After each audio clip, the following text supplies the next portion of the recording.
Francisco, bispo de Roma, servo dos servos de Deus, a quantos lerem esta carta, que a esperança lhes encha o coração.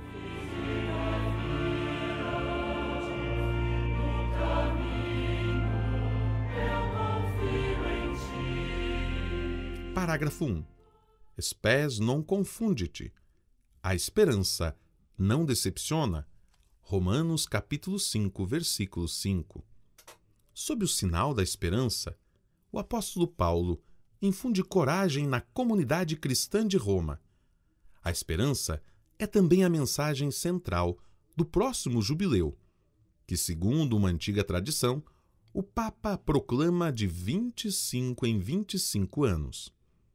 Penso em todos os peregrinos de esperança que chegarão a Roma para viver o Ano Santo, e em quantos, não podendo vir à cidade dos apóstolos Pedro e Paulo, vão celebrá-lo nas igrejas particulares. Que possa ser, para todos, um momento de encontro vivo e pessoal com o Senhor Jesus, porta de salvação. João capítulo 10, versículo 7, versículo 9. Com ele, que a igreja tem por missão anunciar sempre, em toda parte e a todos, como sendo nossa esperança. 1 Timóteo 1:1. Todos esperam.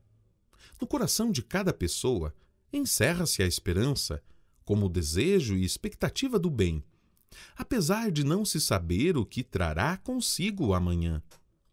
Esta imprevisibilidade do futuro, porém, faz surgir sentimentos, por vezes, contraditórios, desde a confiança até o medo, da serenidade ao desânimo, da certeza à dúvida.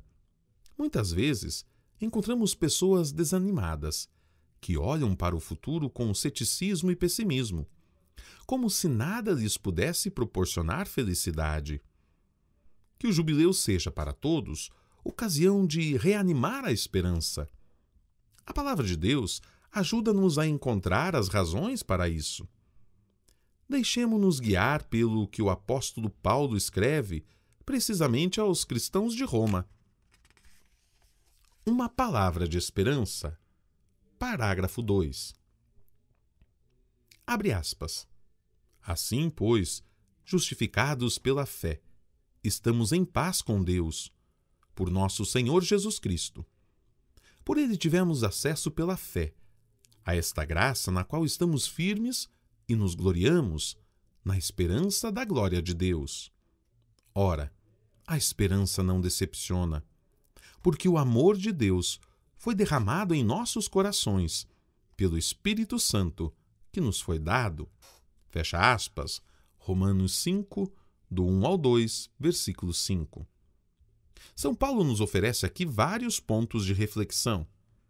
Sabemos que a carta aos Romanos assinala uma passagem decisiva na sua atividade evangelizadora. Até então, desenvolveu-a na zona oriental do Império. Agora, espera-o Roma, com tudo o que esta representa aos olhos do mundo. Um grande desafio que há de enfrentar em nome do anúncio do Evangelho, o qual não conhece barreiras nem fronteiras.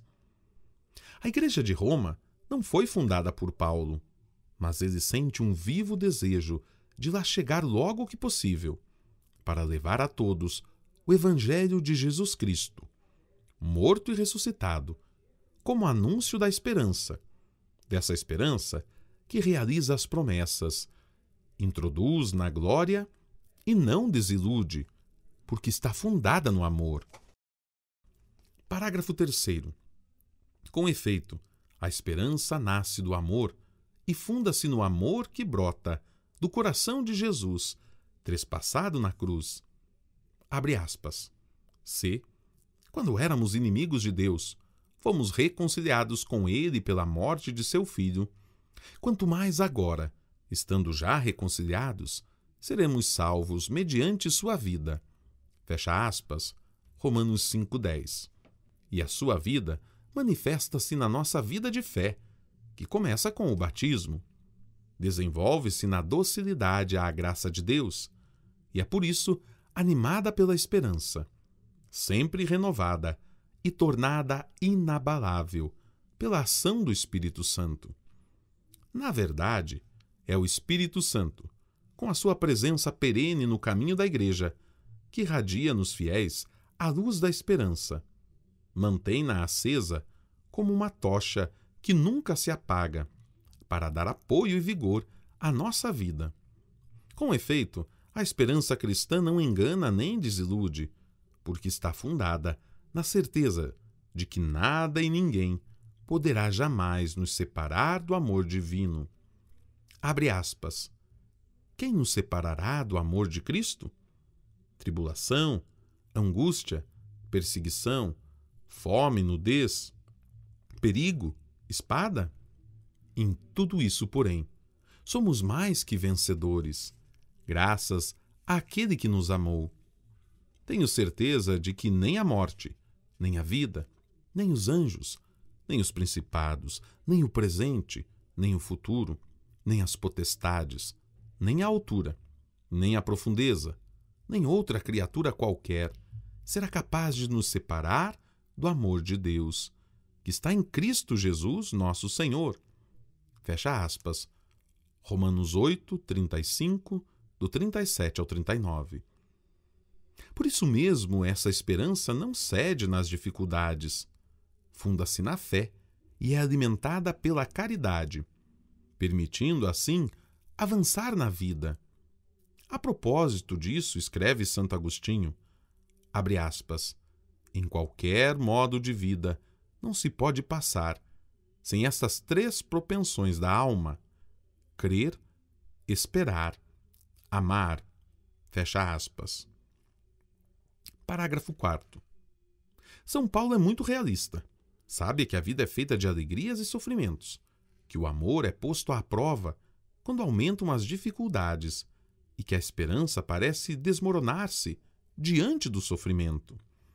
No entanto, escreve, abre aspas, e não é só isso, pois nos gloriamos também de nossas tribulações, sabendo que a tribulação gera perseverança. A perseverança leva a uma virtude comprovada, e a virtude comprovada desabrocha em esperança. Fecha aspas. Romanos 5, versículo 3 a 4. Para o apóstolo, a tribulação e o sofrimento são as condições típicas de todos aqueles que anunciam o Evangelho em contextos de incompreensão e perseguição, conforme 2 Coríntios, capítulo 6, versículo do 3 ao 10. Mas, em tais situações, através da escuridão, vislumbra-se uma luz, descobre-se que a evangelização é sustentada pela força que brota da cruz e da ressurreição de Cristo. Isso faz crescer uma virtude que é parente próxima da esperança, a paciência. Habituamo-nos a querer tudo e a querer agora, em um mundo onde a pressa se tornou uma constante. Já não há tempo para nos encontrarmos e, com frequência, as próprias famílias sentem dificuldades de se reunir e conversar calmamente. A paciência foi posta em fuga pela pressa, causando grave dano às pessoas. Com efeito, sobrevém a intolerância, o nervosismo e, por vezes, a violência gratuita, gerando insatisfação e isolamento. Além disso, na era da internet, em que o espaço e o tempo são suplantados pelo aqui e agora, a paciência deixou de ser de casa. Se ainda fôssemos capazes de admirar a criação, poderíamos compreender como é decisiva a paciência. Esperar a alternância das estações com seus frutos, observar a vida dos animais e os ciclos de seu respectivo desenvolvimento. Ter os olhos simples de São Francisco, que no seu Cântico das Criaturas, escrito há precisamente 800 anos, sentia a criação como uma grande família, chamando irmão ao sol e à lua irmã. Redescobrir a paciência faz bem a nós próprios e aos outros. Frequentemente, São Paulo recorre à paciência para sublinhar a importância da perseverança e da confiança naquilo que nos foi prometido por Deus, mas ele testemunha, sobretudo, que Deus é paciente conosco. Ele é o Deus da constância e da consolação. Romanos 15, 5. A paciência, fruto também ela do Espírito Santo, mantém viva a esperança e consolida-a como virtude e estilo de vida. Por isso, aprendamos a pedir muitas vezes a graça da paciência, que é a filha da esperança, e ao mesmo tempo o seu suporte. Um caminho de esperança. Parágrafo 5º.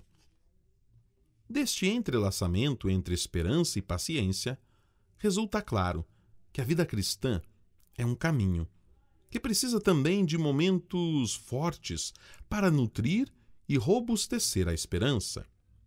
Insubstituível companheira que permite vislumbrar a meta, o encontro com o Senhor Jesus.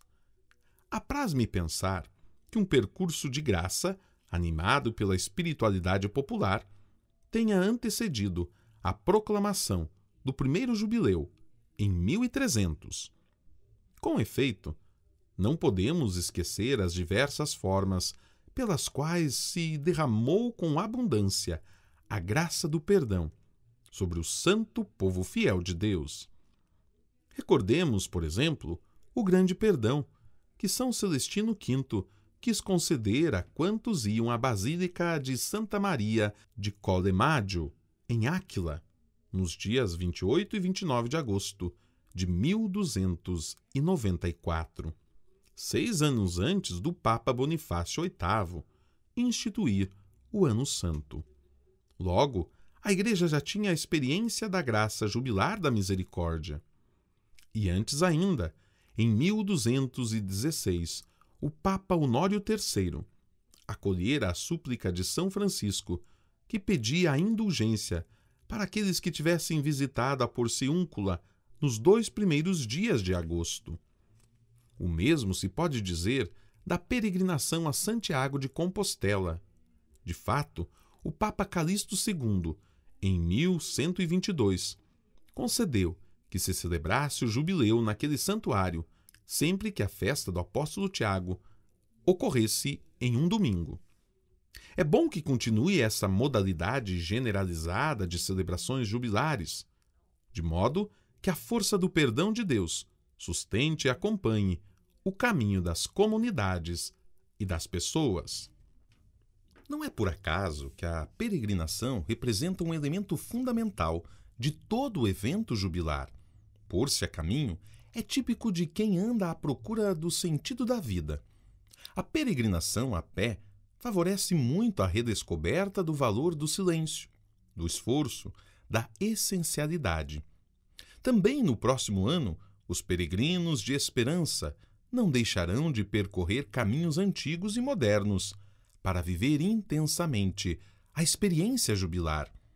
Além disso, na própria cidade de Roma, haverá itinerários de fé que se juntarão aos tradicionais das catacumbas e das 7 igrejas, deslocando-se de um país a outro como se as fronteiras estivessem superadas.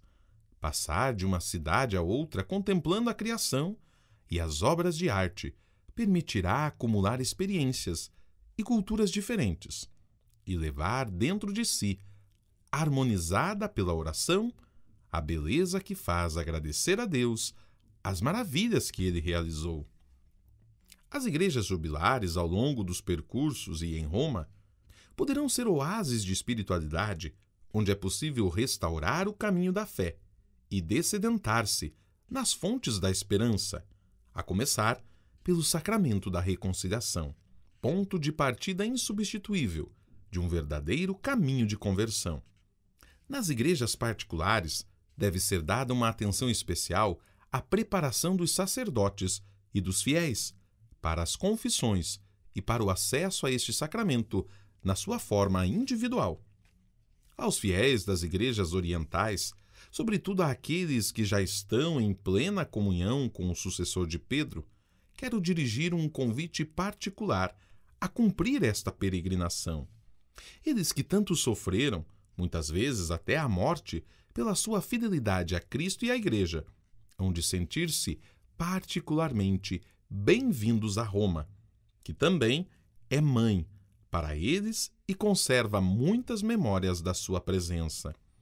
A Igreja Católica, que está enriquecida pelas suas liturgias muito antigas e pela teologia e espiritualidade dos padres, monges e teólogos, quer exprimir simbolicamente o acolhimento deles e dos irmãos e irmãs ortodoxos, em um tempo no qual já vivem a peregrinação da Via Sacra, sendo muitas vezes obrigados a deixar as suas terras de origem, as suas terras santas, de onde a violência e a instabilidade os expulsam rumo a países mais seguros.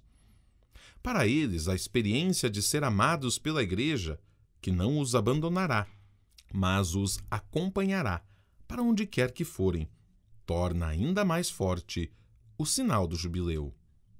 Parágrafo 6. O Ano Santo de 2025 está em continuidade com os anteriores eventos de graça. No último jubileu ordinário, atravessou-se o limiar dos 2000 anos do nascimento de Jesus Cristo. Em seguida, no dia 13 de março de 2015, proclamei um jubileu extraordinário, com o objetivo de manifestar e permitir encontrar o rosto da misericórdia de Deus. Anúncio central do Evangelho para toda pessoa e em cada época. Agora chegou o momento de um novo jubileu, em que se abre de novo, completamente, a Porta Santa, para oferecer a experiência viva do amor de Deus, que desperta no coração a esperança segura da salvação em Cristo. Ao mesmo tempo, este Ano Santo orientará o caminho rumo a outra data fundamental para todos os cristãos. De fato, em 2033, celebrar-se-ão os 2000 anos da redenção, realizada por meio da paixão, morte e ressurreição do Senhor Jesus. Abre-se assim, diante de nós, um percurso marcado por grandes etapas, nas quais a graça de Deus precede e acompanha o povo que caminha zeloso na fé, diligente na caridade e perseverante na esperança, conforme 1 Tessalonicenses 1:3.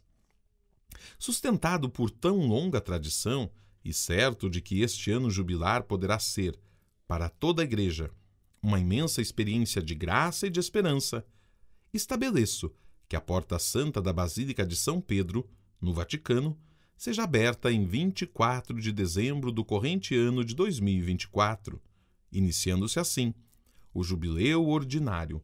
No domingo seguinte, 29 de dezembro de 2024, abrirei a Porta Santa da minha Catedral de São João de Latrão, que celebrará, no dia 9 de novembro deste ano, 1700 anos da sua dedicação. Posteriormente, no dia 1º de janeiro de 2025, solenidade de Santa Maria, Mãe de Deus, será aberta a porta da Basílica Papal de Santa Maria Maior. Por fim, no domingo, 5 de janeiro de 2025, será aberta a Porta Santa da Basílica Papal de São Paulo fora dos muros. Estas últimas 3 portas santas serão fechadas no domingo, 28 de dezembro do ano de 2025. Estabeleço ainda que no domingo, 29 de dezembro de 2024, em todas as catedrais e concatedrais, os bispos diocesanos celebrem a Santa Missa, como abertura solene do ano jubilar, segundo o ritual que será preparado para a ocasião. Quanto à celebração na Igreja Concatedral, o bispo poderá ser substituído por um delegado designado a esse propósito. A peregrinação, desde a igreja escolhida para a concentração até a catedral, seja o sinal do caminho de esperança que, iluminada pela palavra de Deus, une os fiéis. Durante o percurso, leiam-se algumas passagens deste documento e anunciem-se ao povo a indulgência jubilar, que poderá ser obtida segundo as prescrições contidas no próprio ritual para a celebração do jubileu nas igrejas particulares. Durante o Ano Santo, que terminará nas igrejas particulares no domingo, 28 de dezembro de 2025, zele-se para que o povo de Deus possa acolher, com plena participação, tanto o anúncio de esperança da graça de Deus, como os sinais que atestam a sua eficácia. O jubileu ordinário terminará com o fechamento da Porta Santa da Basílica Papal de São Pedro, no Vaticano, na solenidade da Epifania do Senhor, 6 de janeiro de 2026. Que a luz da esperança cristã chegue a cada pessoa como mensagem do amor de Deus dirigida a todos e que a Igreja seja testemunha fiel deste anúncio em todas as partes do mundo. Sinais de esperança. Parágrafo 7. Além de beber a esperança na graça de Deus, somos também chamados a descobri-la no sinal dos tempos que o Senhor oferece. Como afirma o Concílio Vaticano II, abre aspas, a Igreja tem o dever de perscrutar permanentemente os sinais dos tempos e interpretá-los à luz do Evangelho, de tal modo que possa responder de forma adaptada a cada geração às perenes interrogações dos homens sobre o sentido da vida presente e futura e de sua mútua relação. Fecha aspas, Gaudium et Spes, número 4. Por isso, para não cair na tentação de nos considerarmos subjugados pelo mal e pela violência, é necessário prestar atenção ao abundante bem que existe no mundo. Os sinais dos tempos, que contêm o anelo do coração humano, necessitado da presença salvífica de Deus, pedem para ser transformados em sinais de esperança. Parágrafo 8. Que o primeiro sinal de esperança se traduza em paz para o mundo, mais uma vez imerso na tragédia da guerra. Esquecida dos dramas do passado, a humanidade encontra-se de novo submetida a uma difícil prova, vendo muitas populações oprimidas pela brutalidade da violência. Faltará ainda a estes povos algo que já não tenham sofrido? Como é possível que o seu desesperado grito de ajuda não impulsione os responsáveis das nações a querer pôr fim aos demasiados conflitos regionais? Cientes das consequências que daí podem derivar em amplitude mundial? Será exagerado sonhar que as armas se calem e deixem de difundir destruição e morte?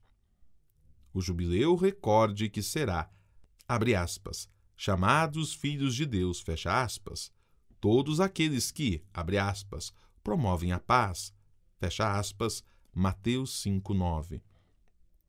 A necessidade da paz interpela a todos e impõe a prossecução de projetos concretos. Que não falte o empenho da diplomacia para se construírem, de forma corajosa e criativa, espaços de negociação em vista de uma paz duradoura. Parágrafo 9. Olhar para o futuro com esperança equivale a ter também uma visão da vida carregada de entusiasmo para transmitir. Infelizmente, em muitas situações, temos de constatar que falta esta perspectiva.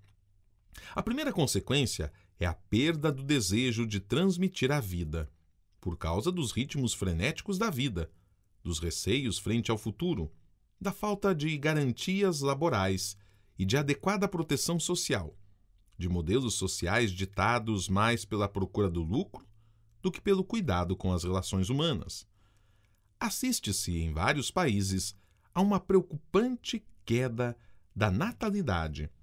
Ainda em outros contextos, abre aspas, culpar o incremento demográfico em vez do consumismo exacerbado e seletivo de alguns é uma forma de não enfrentar os problemas.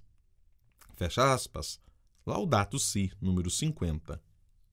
A abertura à vida, com uma maternidade e uma paternidade responsáveis, é o projeto que o Criador inscreveu no coração e no corpo dos homens e das mulheres. Uma missão que o Senhor confia aos cônjuges e ao seu amor. Além do empenho legislativo dos Estados, é urgente que não lhes falte o apoio convicto das comunidades de fiéis e da inteira comunidade civil em todos os seus componentes, porque o desejo dos jovens de gerar novos filhos e filhas, como fruto da fecundidade do seu amor, dá futuro a toda a sociedade, e é uma questão de esperança. Depende da esperança e gera esperança. Por isso, a comunidade cristã não pode ficar atrás de ninguém no apoio à necessidade de uma aliança social em prol da esperança que seja inclusiva e não ideológica, e que trabalhe por um futuro marcado pelo sorriso de tantos meninos e meninas que, em muitas partes do mundo, venham encher os inúmeros berços vazios. Todos, na realidade, sentem a necessidade de recuperar a alegria de viver, porque o ser humano, criado à imagem e semelhança de Deus, não pode contentar-se com sobreviver ou ir vivendo, nem se conformar com o tempo presente, satisfazendo-se com realidades apenas materiais. Isso nos fecha no individualismo e corrói a esperança, gerando uma tristeza que se aninha no coração, tornando-nos amargos e impacientes.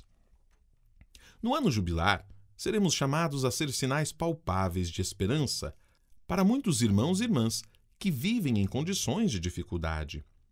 Penso nos presidiários que, privados de liberdade, além da dureza da reclusão, experimentam dia a dia o vazio afetivo, as restrições impostas e, em não poucos casos, a falta de respeito. Proponho aos governos que, no ano jubilar, tomem iniciativas que lhes restituam esperança, formas de anistia ou de perdão da pena, que ajudem as pessoas a recuperar a confiança em si mesmas e na sociedade. Percursos de reinserção na comunidade, aos quais corresponda um compromisso concreto de cumprir as leis. Trata-se de um apelo antigo que, provindo da palavra de Deus, permanece com todo o seu valor sapiencial, ao invocar atos de clemência e libertação que permitam recomeçar. Abre aspas. Declarareis santo o 50º ano.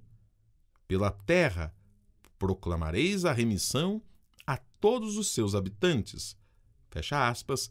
Levítico, capítulo 25, versículo 10. O que está estabelecido na lei mosaica é retomado pelo profeta Isaías. Abre aspas. O Senhor enviou-me para levar a boa nova aos pobres, para curar os de coração quebrantado, proclamar aos cativos a libertação, aos encarcerados a liberdade, para proclamar o ano santo da graça do Senhor. Isaías capítulo 61, versículo do 1 ao 2. São palavras que Jesus fez suas no início do seu ministério, declarando em si mesmo o cumprimento do ano do agrado do Senhor. Lucas capítulo 4, versículo 19. Em todos os cantos da terra, os fiéis, especialmente os pastores, façam-se intérpretes desses pedidos, formando uma só voz, que peça corajosamente condições dignas para quem está recluso, respeito pelos direitos humanos e, sobretudo, a abolição da pena de morte, uma medida inadmissível para a fé cristã, que aniquila qualquer esperança de perdão e renovação, conforme Catecismo da Igreja Católica, número 2267. A fim de oferecer aos presos um sinal concreto de proximidade, eu mesmo desejo abrir uma porta santa em uma prisão, a fim de que seja para eles um símbolo, convidando-os a olhar o futuro com esperança e renovado compromisso de vida. Parágrafo 11. Sinais de esperança hão de ser oferecidos aos doentes, que se encontram em casa ou no hospital, que os seus sofrimentos encontrem alívio na proximidade de pessoas que os visitem e no carinho que recebem.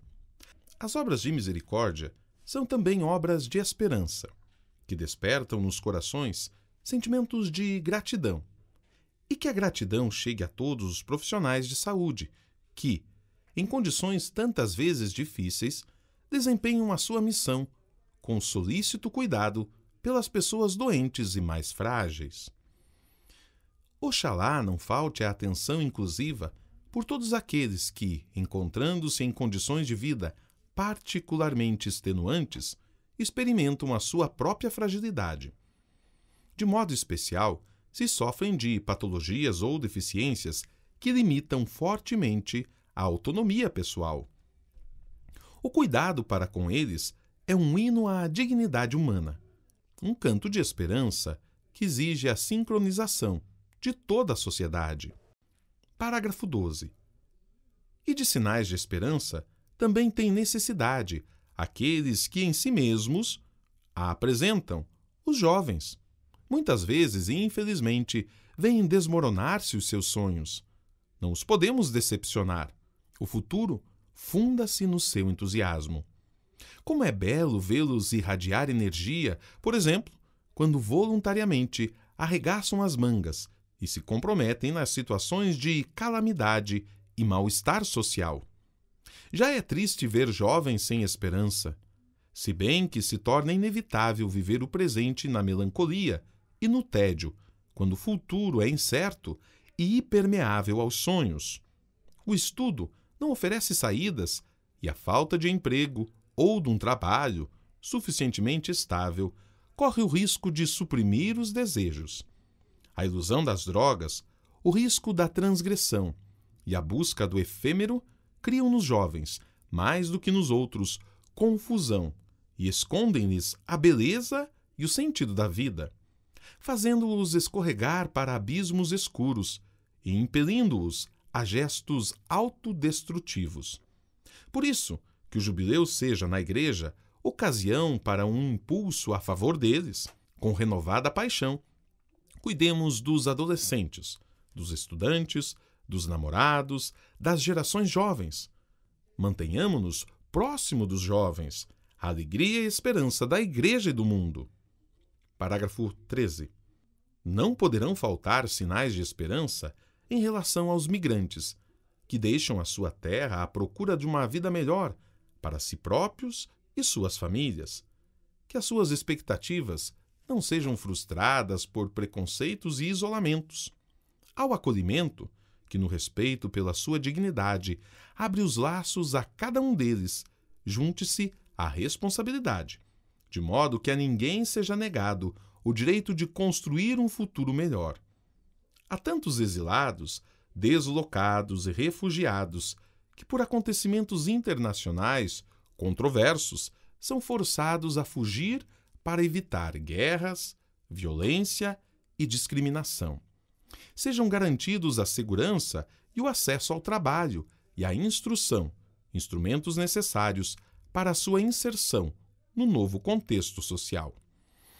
Possa a comunidade cristã estar sempre pronta a defender os direitos dos mais débeis. Generosamente, abra de par em par as portas do acolhimento, para que nunca falte a ninguém a esperança de uma vida melhor. Ressoem nos corações a palavra do Senhor, que na grande parábola do juízo final disse: Era estrangeiro e acolheste-me, porque sempre que fizestes isso a um destes meus irmãos mais pequeninos, a mim mesmo fizestes. Mateus 25, 35, 40. Parágrafo 14. Sinais de esperança merecem-nos os idosos, que muitas vezes experimentam a solidão e o sentimento de abandono. Valorizar o tesouro que eles são, a sua experiência de vida, a sabedoria que trazem consigo e o contributo que podem dar. É um empenho da comunidade cristã e da sociedade civil, chamadas a trabalhar em conjunto em prol da aliança entre as gerações. Dirijo um pensamento particular aos avós e às avós, que representam a transmissão da fé e da sabedoria de vida às gerações mais jovens. Sejam amparados pela gratidão dos filhos e pelo amor dos netos, que neles encontram as suas raízes, compreensão e estímulo. Parágrafo 15. E sentidamente invoco a esperança para os milhares de milhões de pobres, a quem muitas vezes falta o necessário para viver. Face à sucessão de renovadas vagas de empobrecimento, corre o risco de nos habituarmos e resignarmos, mas não podemos desviar o olhar de situações tão dramáticas, que se veem já por todo lado, e não apenas em certas zonas do mundo. Todos os dias encontramos pessoas pobres ou empobrecidas, e por vezes podem ser nossas vizinhas de casa. Frequentemente, não têm uma habitação nem alimentação suficiente para o dia. Sofrem a exclusão e a indiferença de muitos. É escandaloso que, num mundo dotado de enormes recursos destinados, em grande parte para as armas, os pobres sejam, abre aspas, a maioria, milhares de milhões de pessoas. Hoje são mencionados nos debates políticos e econômicos internacionais.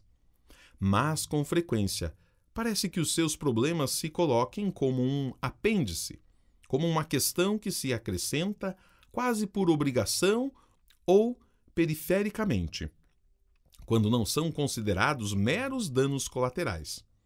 Com efeito, na hora de implementação concreta, permanecem frequentemente no último lugar. Fecha aspas. Não esqueçamos, os pobres são quase sempre vítimas, não os culpados. Apelos em favor da esperança. Parágrafo 16. Fazendo ecoar a palavra antiga dos profetas, o jubileu lembra que os bens da terra se destinam a todos, e não a poucos privilegiados. É preciso que seja generoso quem possui riquezas, reconhecendo o rosto dos irmãos em necessidade. Penso de modo particular naqueles que carecem de água e alimentação. A fome é uma chaga escandalosa no corpo da nossa humanidade e convida a todos a um despertar de consciência. Renovo o apelo para que, com o dinheiro usado em armas e em outras despesas militares, constituamos um fundo mundial para acabar de vez com a fome e para o desenvolvimento dos países mais pobres, a fim de que os seus habitantes não recorram a soluções violentas ou enganadoras, nem precisem abandonar os seus países à procura de uma vida mais digna. Fratelli Tutti, número 262. Outro convite premente que desejo fazer, tendo em vista o ano jubilar, destina-se às nações mais ricas, para que reconheçam a gravidade de muitas decisões tomadas e para que estabeleçam o perdão das dívidas dos países, que nunca poderão pagá-las. Mais do que magnanimidade, é uma questão de justiça, agravada hoje por uma nova forma de desigualdade, que vai se tomando consciência. Com efeito, há uma verdadeira dívida ecológica, particularmente entre o Norte e o Sul, ligada a desequilíbrios comerciais, com consequências no âmbito ecológico e com o uso desproporcional dos recursos naturais, efetuado historicamente por alguns países. Laudato Si, número 51. Como ensina a Sagrada Escritura, a terra pertence a Deus e todos nós vivemos nela como moradores migrantes.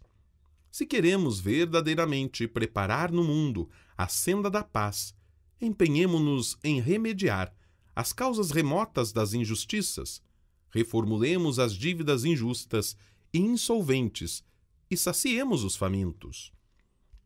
Parágrafo 17. Durante o próximo jubileu, ocorrerá um aniversário muito significativo para todos os cristãos. Completar-se-ão 1700 anos da celebração do primeiro grande concílio ecumênico, o de Nicéia. É bom lembrar que em diversas ocasiões, desde os tempos apostólicos, os pastores se reuniram em assembleia com a finalidade de tratar temáticas doutrinais e questões disciplinares. Nos primeiros séculos da fé, multiplicaram-se os sínodos, tanto no Oriente como no Ocidente cristão, mostrando como era importante guardar a unidade do povo de Deus e o anúncio fiel do Evangelho.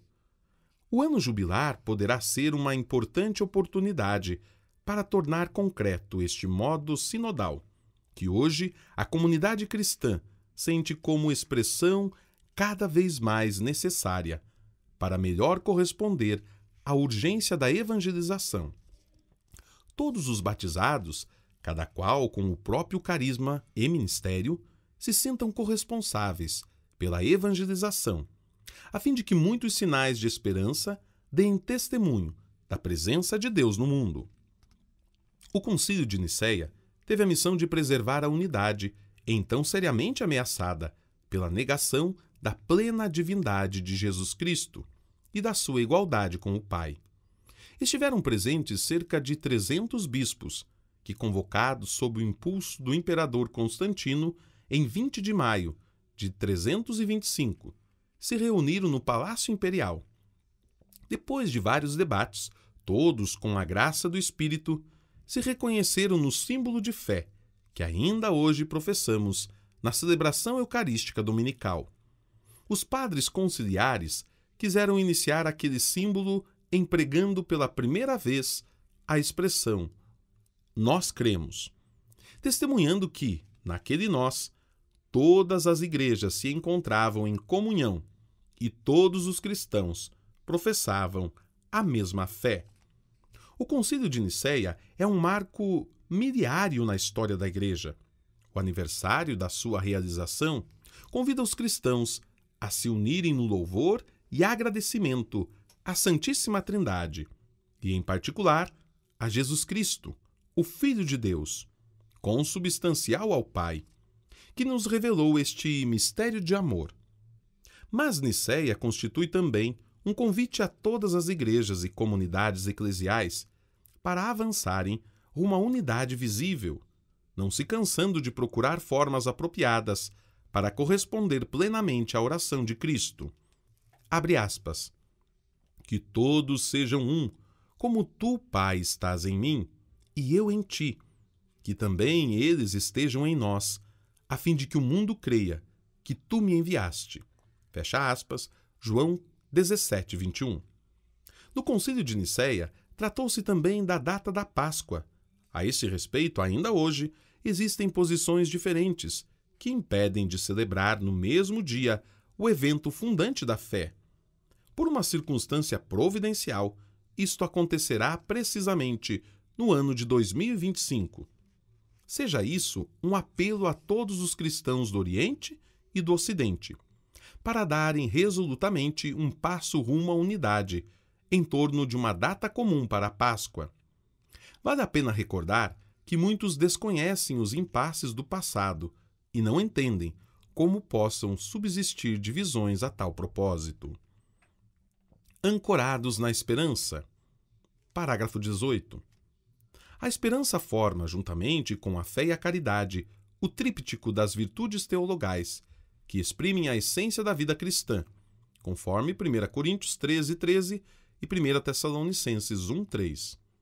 No dinamismo indivisível das três, a esperança é a virtude que imprime, por assim dizer, a orientação, indicando a direção e a finalidade da existência que crê. Por isso, o apóstolo Paulo convida-nos a ser alegres na esperança, fortes na tribulação, perseverantes na oração. Romanos 12, 12. Assim deve ser, precisamos transbordar de esperança, conforme Romanos 15, 13, para testemunhar de modo credível e atraente a fé e o amor que trazemos no coração, para que a fé seja jubilosa, a caridade entusiasta, para que cada um seja capaz de oferecer ao menos um sorriso, um gesto de amizade, um olhar fraterno, uma escuta sincera, um serviço gratuito, sabendo que, no Espírito de Jesus, isso pode tornar-se uma semente fecunda de esperança para quem recebe. Mas qual é o fundamento da nossa esperança? Para compreendê-lo, é bom deter-nos nas razões da nossa esperança, conforme 1 Pedro 3,15. Parágrafo 19. Creio na vida eterna. Assim professa nossa fé, e a esperança cristã encontra nessas palavras um ponto fundamental de apoio. De fato, é a virtude teologal pela qual desejamos, como nossa felicidade, a vida eterna. Catecismo da Igreja Católica número 1817. O Concílio Ecumênico Vaticano II afirma, abre aspas, faltando o fundamento divino e a esperança da vida eterna, a dignidade do homem é prejudicada de modo gravíssimo, como muitas vezes se verifica hoje, e os enigmas da vida e da morte, da culpa e da dor, continuam sem solução, de forma que, não raro, os homens são levados ao desespero. Fecha aspas. Gaudium Spes, número 21.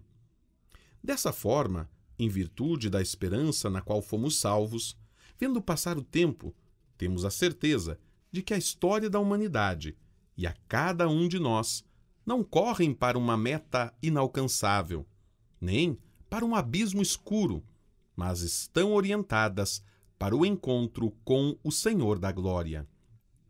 Por isso vivemos na expectativa do seu regresso e na esperança de vivermos nele para sempre. É com esse espírito que fazemos nossa aquela comovente invocação dos primeiros cristãos, com que termina a Sagrada Escritura: Vem, Senhor Jesus. Apocalipse 22, 20. Parágrafo 20. Jesus, morto e ressuscitado, é o coração da nossa fé.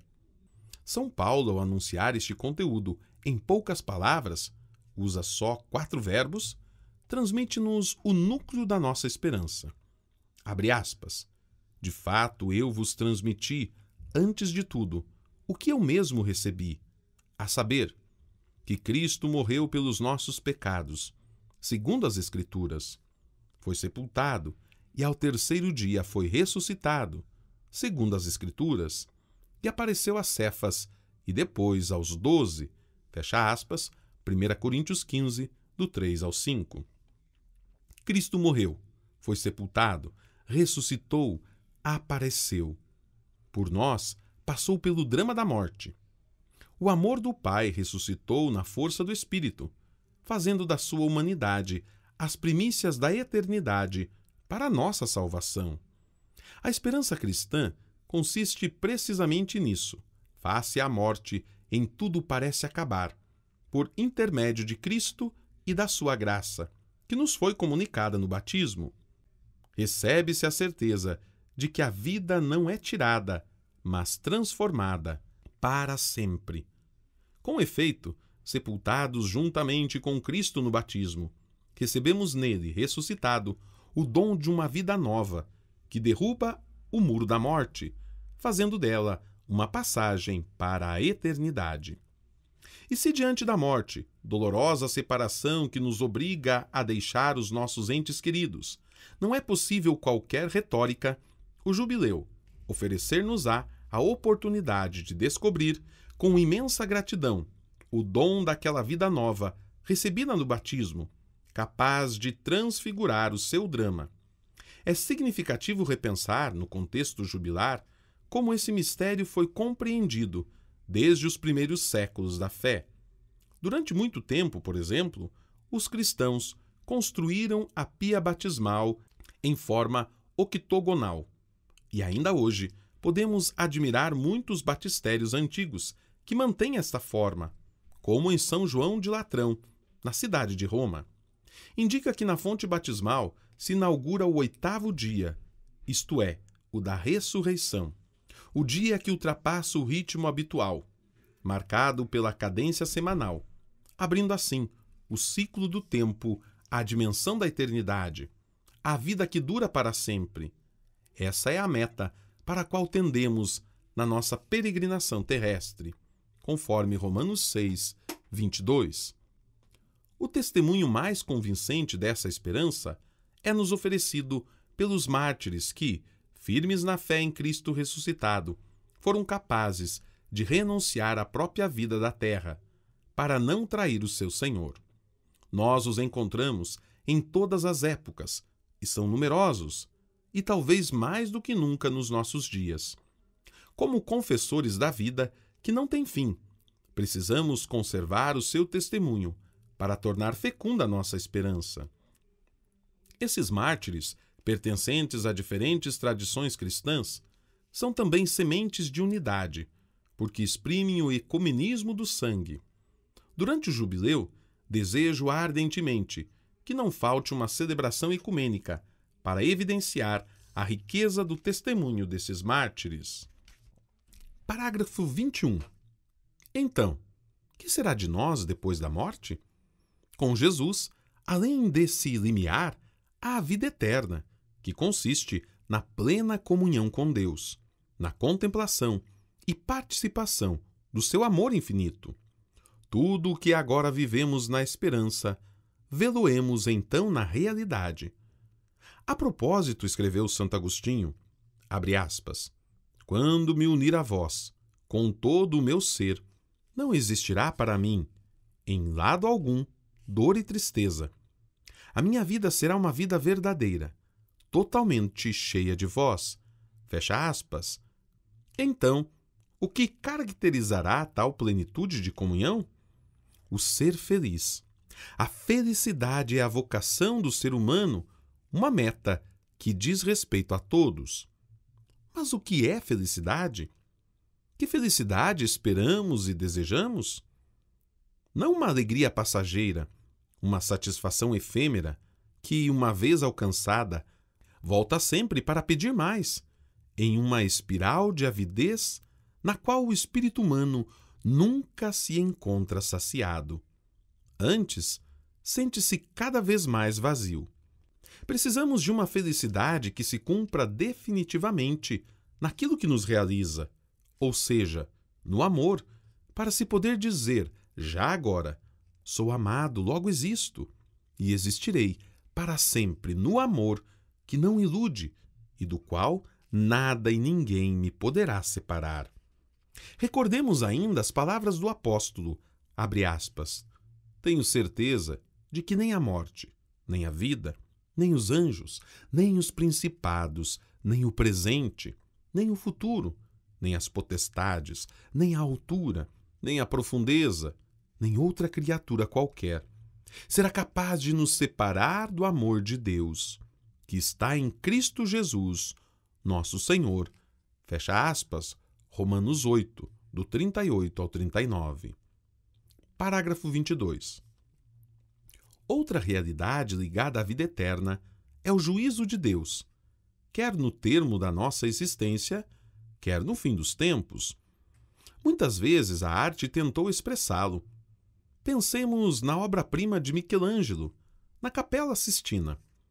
Tendo-se a concepção teológica da época e transmitindo um sentido de temor a quem o observa. Se é justo preparar-se com viva consciência e seriedade para o momento que recapitula a existência, ao mesmo tempo é necessário fazê-lo sempre na dimensão da esperança, virtude teologal que sustenta a vida e nos permite não cair no medo.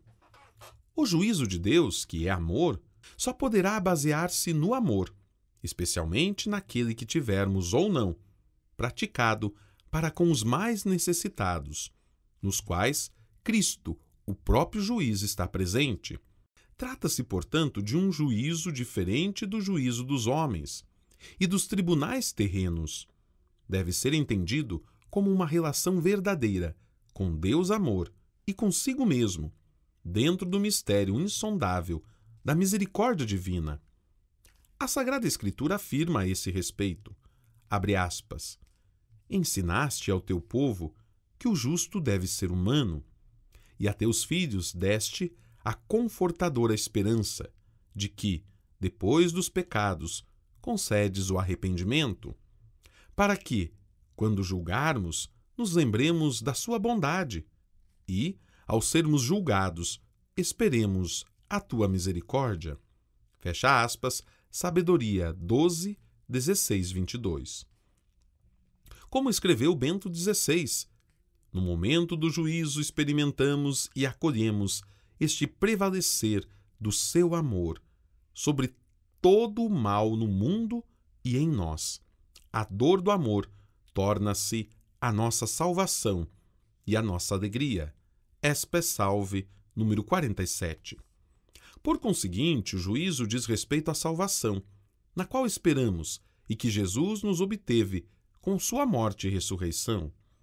Visa abrir ao encontro definitivo com Ele e, como em tal contexto não se pode pensar que o mal cometido permaneça oculto, ele precisa ser purificado para nos permitir a passagem definitiva ao amor de Deus.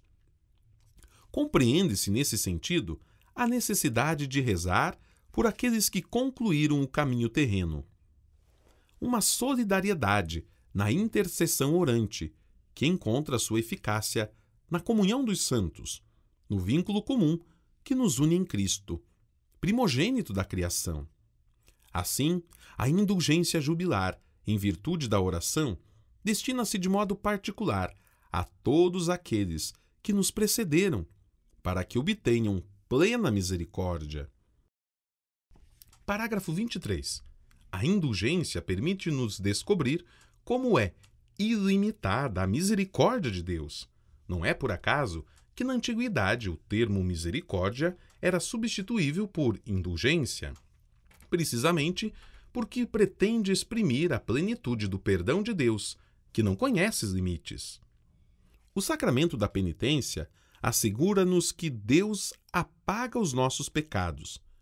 Vem à mente, com toda a sua carga de consolação, essas palavras do Salmo: Ele perdoa todas as suas iniquidades e cura todas as tuas doenças. Ele resgata da morte tua vida e te coroa de misericórdia e compaixão. O Senhor é compassivo e clemente, lento para a ira e rico em misericórdia. Não age conosco segundo nossos pecados e não nos retribui segundo nossas iniquidades. Pois, quanto o céu se eleva acima da terra, assim prevalece a sua misericórdia para aqueles que o temem. Como o Oriente se distancia do Ocidente, tanto ele afasta de nós nossos pecados. Salmo 103. A reconciliação sacramental não é apenas uma estupenda oportunidade espiritual, mas representa um passo decisivo, essencial e indispensável no caminho de fé de cada um. Ali permitimos ao Senhor que destrua os nossos pecados, sare o nosso coração, nos levante e abrace, nos faça conhecer o seu rosto terno e compassivo. Na verdade, não há modo melhor de conhecer a Deus do que se deixar reconciliar com Ele, saboreando o seu perdão.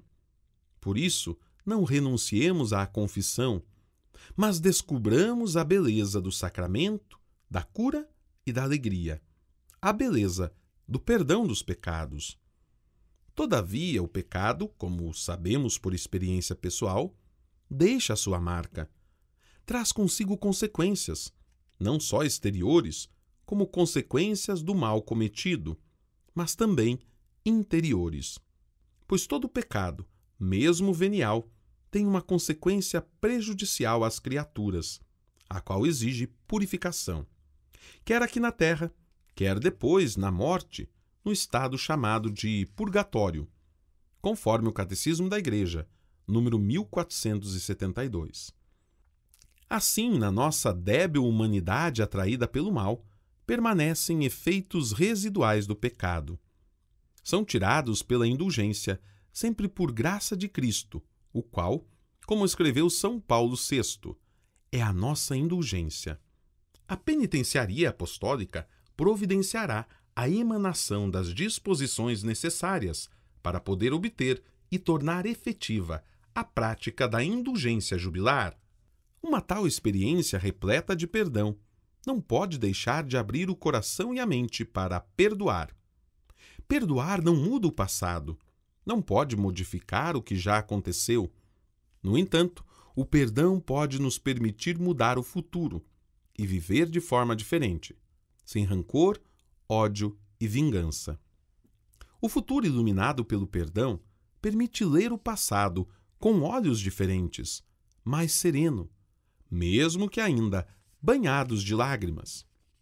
No jubileu extraordinário passado, instituí os missionários da misericórdia, que continuam a desempenhar uma missão importante. Que eles exerçam o seu ministério também durante o próximo jubileu, restituindo esperança e perdoando todas as vezes que um pecador se dirigir a eles de coração aberto e espírito arrependido. Continuem a ser instrumento de reconciliação e ajudem a olhar para o futuro com a esperança do coração, que provém da misericórdia do Pai. Espero que os bispos possam valer-se de seu precioso serviço, sobretudo enviando-os onde a esperança está posta à dura prova, como nas prisões, nos hospitais e nos lugares em que a dignidade da pessoa é espezinhada, nas situações mais desfavorecidas e nos contextos de maior degradação, para que ninguém fique privado da possibilidade de receber o perdão e a consolação de Deus. Parágrafo número 24. A esperança encontra na Mãe de Deus a sua testemunha mais elevada. Nela vemos como a esperança não é um efêmero otimismo, mas dom de graça no realismo da vida. Como todas as mães, cada vez que olhava para o filho, pensava no seu futuro e, certamente, no coração trazia gravadas aquelas palavras que Simeão lhe dirigira no templo. Abre aspas.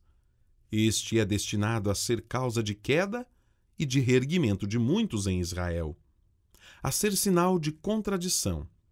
Assim serão revelados os pensamentos de muitos corações. Quanto a ti, uma espada te traspassará a alma. Fecha aspas, Lucas 2, 34, 35. E, aos pés da cruz, enquanto via Jesus inocente sofrer e morrer, embora atravessada por terrível angústia, repetia o seu sim, sem perder a esperança e a confiança no Senhor. Dessa forma, cooperava em nosso favor, no cumprimento do que dissera seu filho, ao anunciar que ele teria de sofrer muito, ser rejeitado pelos anciãos, pelos sumos sacerdotes e pelos escribas, ser morto e ao terceiro dia ressuscitar. Marcos 8:31. E no parto daquela dor oferecida por amor, tornava-se nossa mãe, mãe da esperança. Não é por acaso que a piedade popular continua a invocar a Virgem Santa como Stella Maris, um título que expressa a esperança segura de que, nas tempestuosas vicissitudes da vida, a Mãe de Deus vem em nosso auxílio, apoia-nos e convida-nos a ter fé e a continuar a esperar. A propósito, apraz-me recordar que o Santuário de Nossa Senhora de Guadalupe, na cidade do México, está se preparando para celebrar, em 2031, os 500 anos da primeira aparição da Virgem, por meio do jovem Juan Diego. A Mãe de Deus fez-nos chegar uma revolucionária mensagem de esperança, que ainda hoje repete a todos os peregrinos e fiéis. Porventura, não estou aqui eu, que sou tua mãe?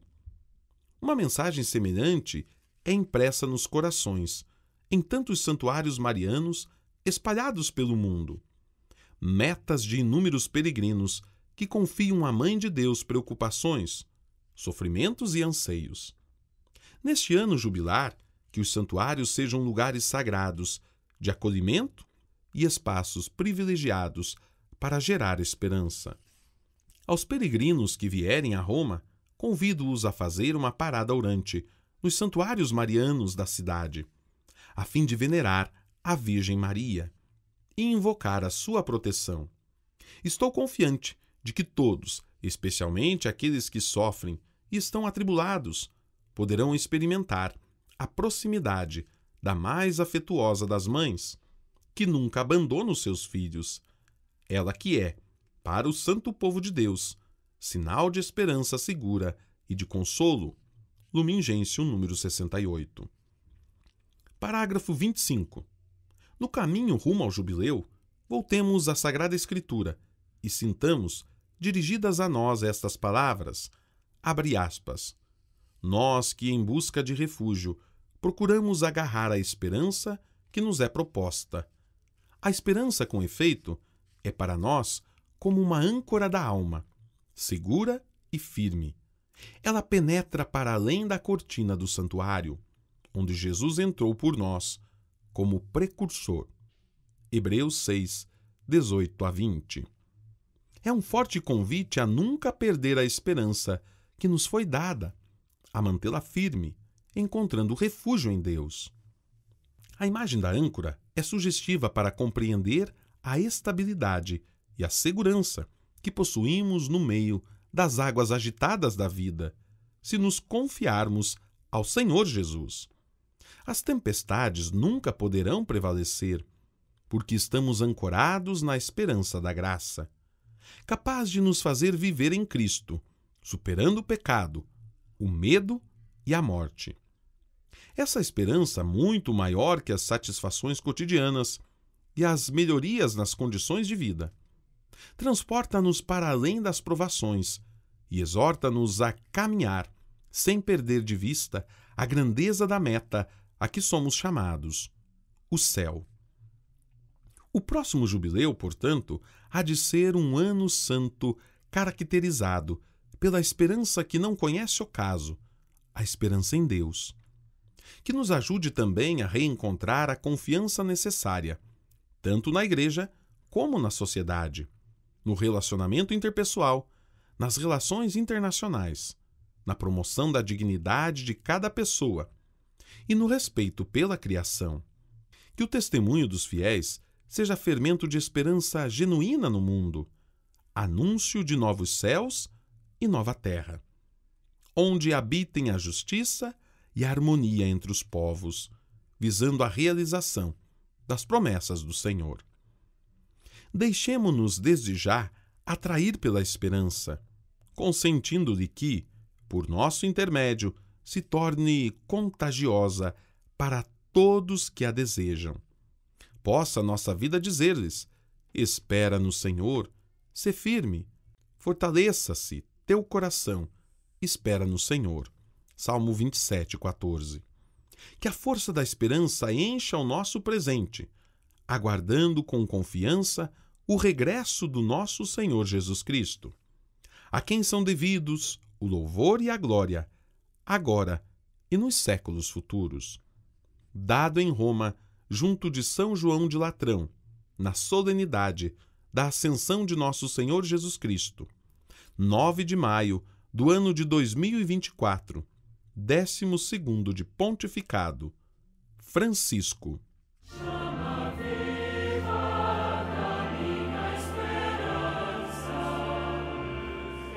Bula de proclamação do Jubileu 2025, Spes non confundit, escrita pelo Papa Francisco, publicada em 9 de maio de 2024. Narração Padre Jean Patrick Soares, Diocese de Guarapuava, Paraná. Produção Conferência Nacional dos Bispos do Brasil, Regional Sul 2.